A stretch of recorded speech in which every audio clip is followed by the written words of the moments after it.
Hey guys, it is I, Silent, and we are going to be reading a poem from the Necronomicon. Of course, this isn't the real Necronomicon. If anyone's familiar with the work of Lovecraft, the Necronomicon is the Book of the Dead. And this is just the collective works of Lovecraft, so don't feel I'm going to be summoning any demons or anything. But, being a big fan of Lovecraft, I'm going to read you a little something. This is a short poem called Night Gaunts. Out of what crypt they crawl, I cannot tell, but every night I see the rubbery things, black, horned and slender with membranous wings. They come in legions on the north wind's swell, with obscene clutch that titillates and stings, snatching me off on monstrous voyagings, to grey worlds hidden deep in nightmare's well. Over the jagged peaks of Thok they sweep, heedless of all the cries I try to make, and down the nether pits to that foul lake, where the puffed shoggoths splash in doubtful sleep. But ho, if only they would make some sound, or wear a face where faces should be found. Very short, very to the point. There's actually a picture. I'm going to try and show you that. There is a picture. There we go. Perfect. So it does kind of work really well. Now, one of the things about Lovecraft that people tend to, well, certainly I find appealing, is that he doesn't give you too much detail.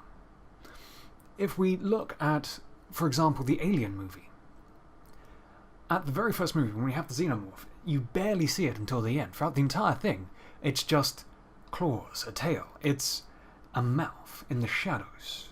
You don't really see the horror until it's too late.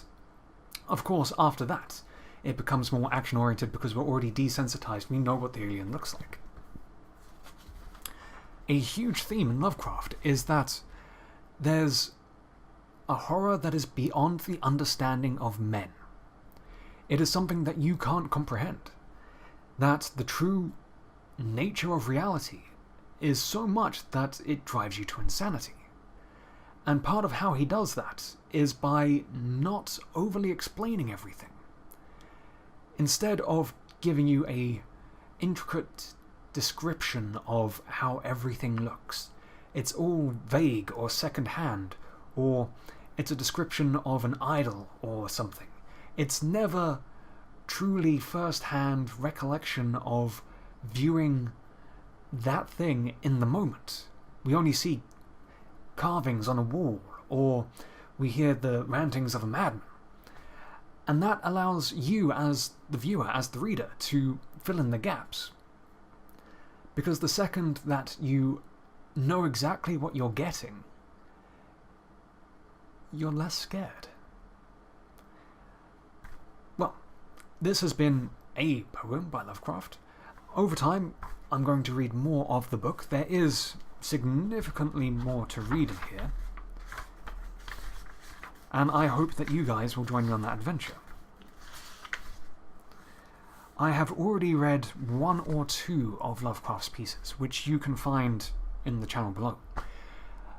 But if you like what I'm doing, if you want to hear more, by all means, let me know. If there's something else, if you don't want to hear Lovecraft, I've got some Poe.